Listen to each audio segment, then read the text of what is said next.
नमस्कार दोस्तों, मैं हूं संजीव त्रिवेदी और उम्मीद करता हूं आप लोग मेरे पुराने वीडियोस देख चुके होंगे। तो मैं अपनी जर्नी को फिर से समराइज कर देता हूं।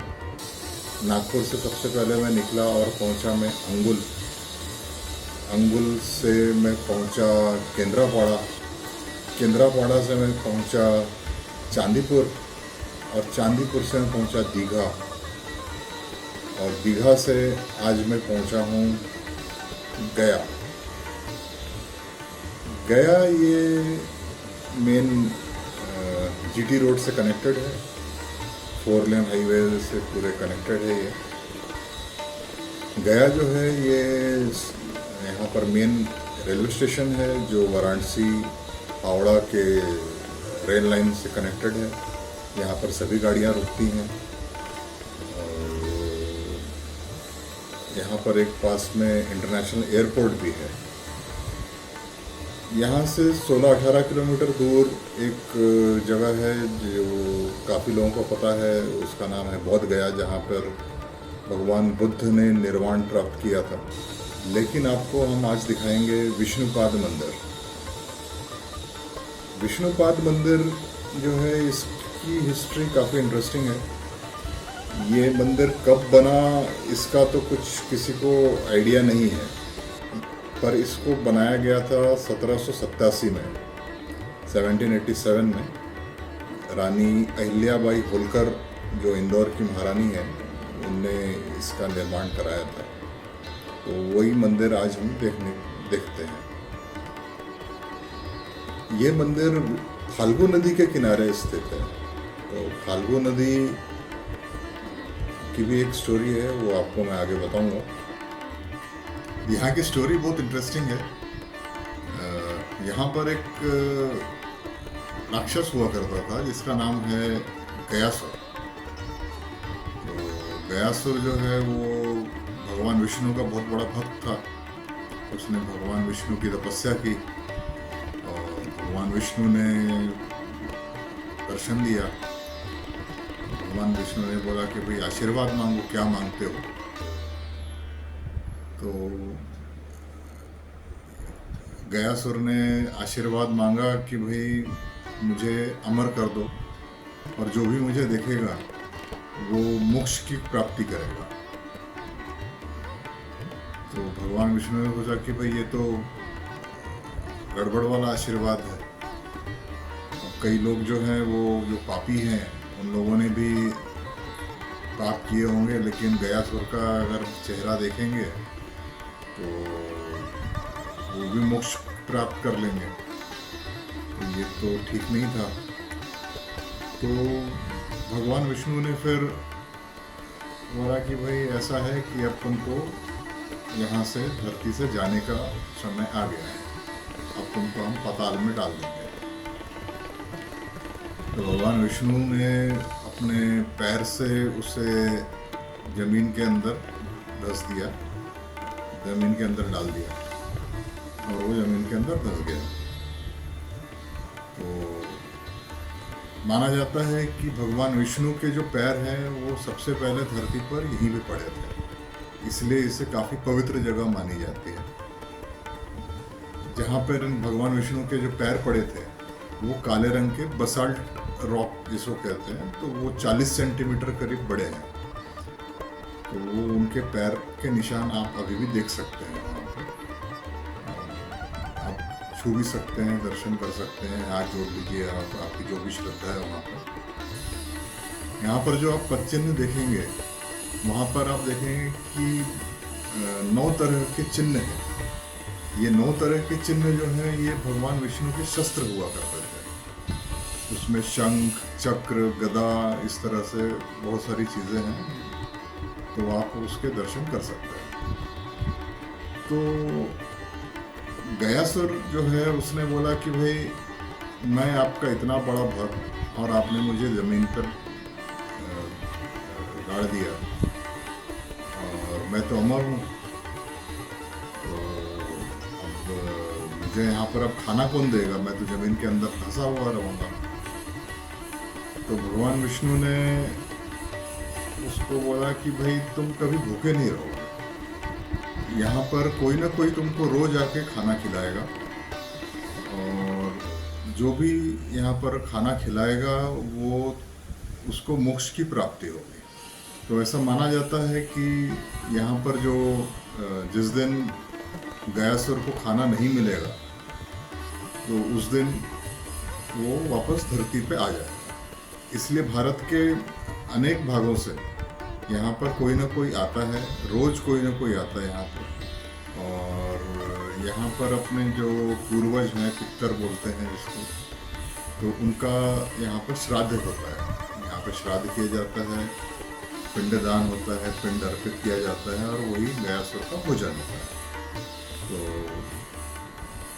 गयासुर आज भी कभी भी भूखा नहीं रहता है, और जितने भी लोग यहाँ पर अपने पूर्वजों का पिंडदान करते हैं वो मोक्ष की प्राप्ति करते हैं, यानी वो स्वर्ग जाते हैं।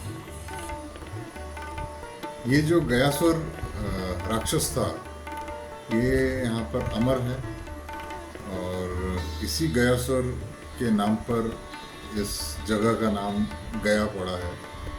तो कई लोग इसे गया जी कहते हैं, काफ़ी रिस्पेक्ट से इस जगह का नाम लिया जाता है। काफ़ी पवित्र जगह है, और इस मंदिर के अंदर कैमरे को ले जाना अलाउड नहीं है। कैमरा, मोबाइल फ़ोन ये सब आपसे बाहर रखवा लिया जाता है। तो मैं इसलिए कोई वीडियो फोटो कोई ले नहीं पाया। मैं बस इसलिए आपको एक स्टोरी सुना दिया। इस मंदिर के पीछे में है एक फाल्गु नदी, तो आपको मैं फाल्गु नदी की भी कहानी सुनाता हूँ जो काफ़ी इंटरेस्टिंग है। आप सबको पता है कि भगवान श्री राम को वनवास की सज़ा दी गई थी, और भगवान श्री राम अपने भाई लक्ष्मण और माता सीता के साथ में वनवास के लिए निकल गए थे। तो इससे अयोध्या के जो जितने भी लोग हैं सभी दुखी थे। उनके पिताजी श्री दशरथ जी, उनको भी काफ़ी दुख था, और इसी दुख के कारण उनकी मृत्यु भी हो गई। तो भगवान श्री राम को जब पता चला कि भाई भगवान दशरथ जो है वो उनकी मृत्यु हो गई, तो उनका पिंडदान करना जरूरी था। तो पिंडदान के लिए उनने, वो जब जंगल में थे तब उन्होंने सोचा कि भाई यहीं पर पिंडदान किया जाए। दोनों भाई श्री राम और लक्ष्मण दोनों पिंडदान के लिए सामग्री जुटाने के लिए चले गए, और माता सीता वहीं रुकी रहीं। पिंडदान जो होता है वो कभी भी सूर्यास्त के बाद नहीं होता है। तो सूर्यास्त होने को था, लेकिन ये दोनों भाई वापस नहीं आए पिंडदान की सामग्री लेकर। तो माता सीता ने कहा कि भाई अब मुहूर्त तो निकला जा रहा है, पिंडदान करना जरूरी है।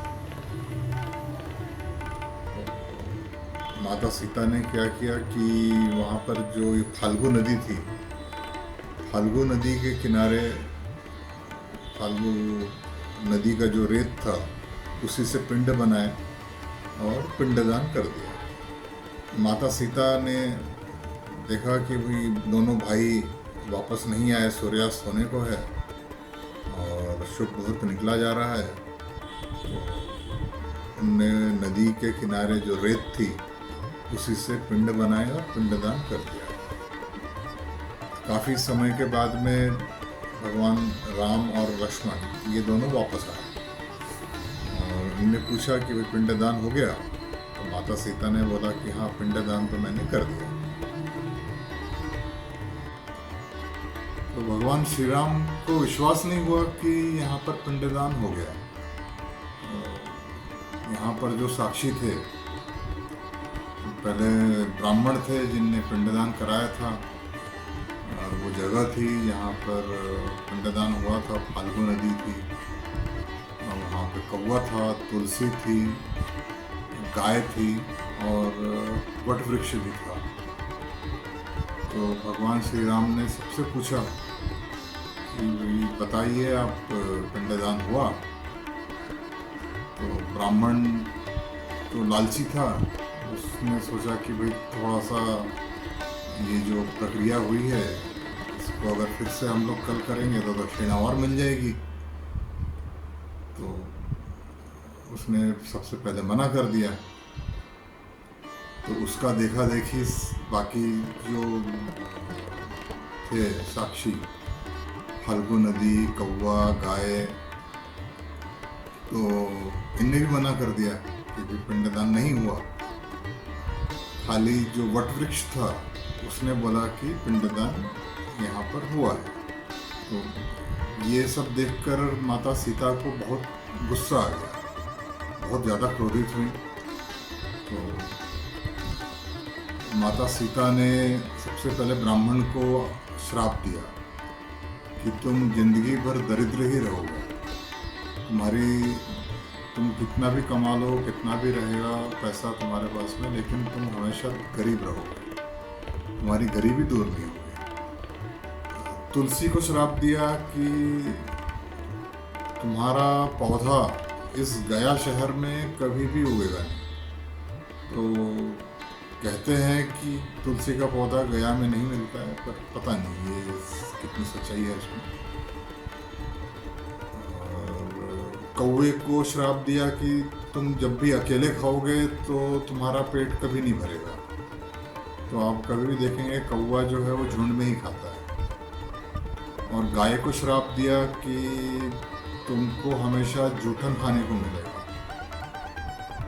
और वट वृक्ष को आशीर्वाद दिया कि जब भी यहाँ पर गया में लोग श्राद्ध करने आएंगे तो तुमको भी यहाँ पर खाना खिलाएंगे। तो गया शहर में जब भी पिंडदान होता है विष्णुपाद मंदिर में, तो वट वृक्ष के पास में भी वहाँ पर श्राद्ध किया जाता है।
सामने देख रहे हैं वो है फाल्गु नदी। ये फाल्गु नदी को माता सीता ने श्राप दिया था कि तुम हमेशा सुखी रहोगे।